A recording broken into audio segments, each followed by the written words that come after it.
तो ये थी फैजल की 1 साल पहले की स्थिति, जब इसे खाने के लिए भी मोहताज होना पड़ रहा था। वो बंदा जिसके पास सब कुछ था वो दूसरों के लिए करता था, अपने दोस्तों के लिए करता था, और उसको खाने की प्रॉब्लम हो रही है, उसे भी खाना नहीं मिल पा रहा है। इवन अब आगे सुनिए कि ये दूसरा बंदा जो रिपोर्टिंग कर रहा है वो क्या बोल रहा है कि ये पाकिस्तान के कराची में कितना फेमस था, ये कैसा बॉडी बिल्डर था और कितनी इसकी चलती थी वहाँ, इंसान कैसा था, इससे प्यार कैसे हुआ, और ये किसकी किसकी मदद नहीं करता था। जो सबकी मदद करता था वो आज खुद मदद का मोहताज है और कोई उसे मदद करने वाला नहीं। आपको एक अजब प्रेम की गज़ब कहानी सुनाता हूँ। पाकिस्तान का नंबर 1 राइडर, पाकिस्तान का नंबर 1 मैकेनिक, जिसे कौन सा मैकेनिक है जो उसको जानता ना हो, कौन सा ऐसा राइडर है जो उसको जानता ना हो। पूरे बल्दिया में इसका नाम है, पूरे कराची में इसका नाम है। इसकी एक ऐसी दास्तान है, दुख भरी भी है, मस्ती भरी भी है, जिसमें इसको हो जाता है एक लड़की से प्यार। इस कहानी की पूरी जो पीछे की स्टोरी है वो हमें अफजल भाई बताएंगे। आगे की कहानी हम अफजल भाई से भी जानेंगे और कुछ बातें हम फैसल से भी करेंगे कि क्या हुआ था वाक़या, किस तरीके से इसकी ये हालत बन गई, जहाँ ये नंबर 1 बॉडी बिल्डर था, जिसकी बॉडी देखने के लिए लोग दूर दूर से आते थे। जिम में इसका नाम था, जिम के लिए इसने बड़ा नाम कमाया है और जिम में इसने बड़े बड़े कप जीते हैं। जहाँ पर इसकी तस्वीरें लोग इंटरनेट पे पोस्ट करते थे, इसके साथ सेल्फियाँ लेते थे।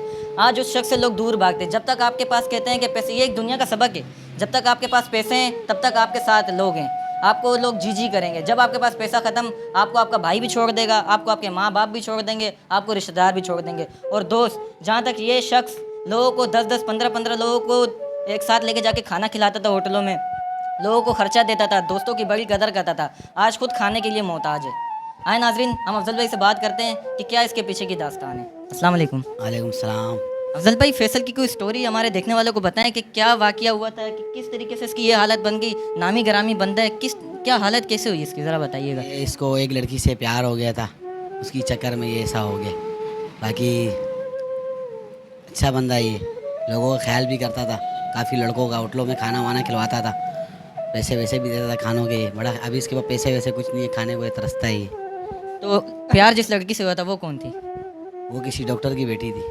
तो ऐसा क्या हुआ जो कि ये इतना मेंटल जैसा हो गया, इसने अपनी ऐसी हालत कर दी? क्या बात, क्या वजह क्या है इसके पीछे की? कोई स्टोरी, कोई लड़ाई झगड़ा हुआ था क्या, मतलब क्या मामला पेश आया? इसको इशू हुआ था, इसकी चक्कर में ऐसा हो गया। जिस लड़के को लोग इंटरनेट पे सर्च करते थे, इंटरनेट पे उसे खोजा करते थे, आज उसकी ये स्थिति है कि कोई उसे पहचानता तक नहीं, पहचानने से भी इनकार कर देता अगर जान भी रहा है तो। और सिर्फ इसकी एक ही वजह है, वो लड़की।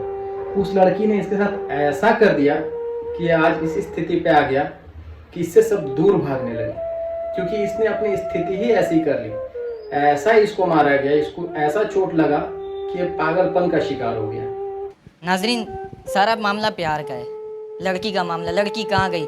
प्यार किया, अपने झांसे में फंसाया और छोड़ दिया। लड़की वो गई कहाँ? अब किधर है लड़की? लड़की की शादी हो गई है, नहीं हुई है, क्या मामला है इसका हमें नहीं पता, उनके लड़की वाले का घर का हमको नहीं पता कहाँ है क्या है। नाज़रीन, लड़की का भी नहीं पता क्या है। फिर जब फैसल से बात की गई तो सुनिए उसने क्या क्या बोला। ये सारा का सारा इंटरव्यू 1 साल पहले का है, तो अभी की स्थिति आप समझ सकते हैं। खैर, वैसे तो अभी हॉस्पिटलाइज्ड है, उसका हॉस्पिटल में इलाज चल रहा है। हम लोग दुआ करते हैं कि वो जल्दी से जल्दी ठीक हो जाए। और फैसल भाई भी हमारे साथ मौजूद है। अस्सलाम वालेकुम फैसल भाई, सलाम। क्या हाल है? बस ठीक, आप सुनाए, खैरियत है?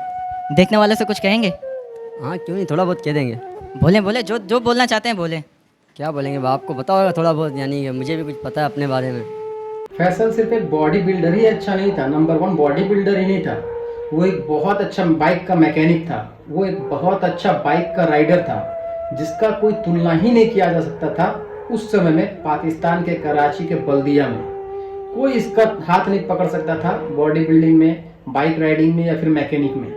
तो आपका तो नाम था number 1 body builder, number 1 mechanic, number 1 rider, जो कि बाइक व्हीलिंग में बहुत मशहूर है। बाइक बनाने में लोग आपके पास दूर दूर से बाइक बनाने आते थे, आपका नाम, आपके साथ खड़े होकर सेल्फियाँ लेते थे। आज ये कैसे मकाम पर आप खड़े हुए कि आप लोग आपसे दूर भागते? आप लोगों को खाना वगैरह खिलाते थे, दोस्तों को बड़ी दूर दूर जगहों पर आपने घुमाया। आज आपकी ये हालत है, आपके साथ कोई नहीं खड़ा, क्या वजह क्या है? बस वैसे थोड़ा अकेलेपन का आदत डाल रहा हूँ बैठने की ना। इसको जो मार पड़ी थी उसने इतना इफेक्ट किया कि इससे कोई भी सवाल पूछो, सवाल किसी और चीज़ का पूछो, ये बताता कोई और ही चीज़ है, सारा कुछ अलग ही बताता है। और इसका सिर्फ एक कारण है, मोहब्बत। मोहब्बत ने इसे ऐसे मुकाम पर लाके खड़ा कर दिया कि समझ में ही नहीं आ रहा इसे कि ये अभी भी क्या करे। तो गर्मी इतनी है, आपने एक शर्ट ये पहनी है, नीचे एक जर्सी पहनी है, ये गर्मी नहीं लग रही? नहीं, गर्मी के हिसाब से नहीं, वैसे ही यानी कि बैठता हूँ अकेलापन ज़्यादा, यानी कि करीबी नहीं हो कोई भी ना, क्योंकि उस टाइम पे अकेलापन होता है, थोड़ा बैठा होता हूँ अपने माहौल के अपने हिसाब से, ज़्यादा यानी कि किसी से छेड़छाड़ नहीं, यानी कि बातचीत नहीं है।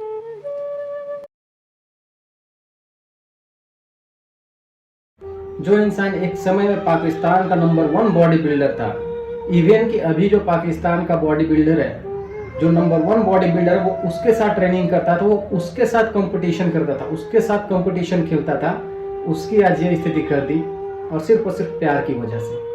माशाल्लाह नाजरीन, जैसे कि आप मेरे पीछे देख सकते हैं, इनकी जो पुरानी तस्वीरें हैं बॉडी बिल्डिंग की, आज से 4-5 साल पहले की तस्वीरें, जिनमें इनकी जिस्म आप देख सकते हैं किस तरीके का इन्होंने जिस्म बनाया था। बाइक राइडरी की इनकी वीडियोस भी चल रही है, नंबर 1 ये मैकेनिक थे। और जब इससे पूछा गया कि अभी वो लड़की कहाँ है, तो इसने बोला कि नहीं, वैसा कुछ था ही नहीं। हाँ, इसने ये जरूर कबूल किया है कि उसको जब जब ज़रूरत पड़ी तब तब ये खड़ा रहा। उसको जहाँ जहाँ जिस जिस चीज़ की ज़रूरत पड़ी, जहाँ जाना था, हर जगह ये खड़ा था उस लड़की के लिए। वो क्यों खड़ा था? मोहब्बत के कारण। और आज उसी मोहब्बत के कारण उसकी ये स्थिति हो गई कि इसे समझ में ही नहीं आ रहा कि क्या बोले क्या करे। तो फैसल भाई मुझे ये बताइएगा कि वो लड़की कहाँ गई जिससे आपका प्यार था, आपकी मोहब्बत थी? नहीं, प्यार तो नहीं था, खैर वैसी वक्ती तौर, यानी कि साथ कभी कभार उठना बैठना और कहीं जाने के, यानी कि कोई काम हो उस हिसाब से, यानी कि इंतज़ार रहता था कि कोई काम का कह दे, तो उस टाइम पे हम यानी कि पहुँचे।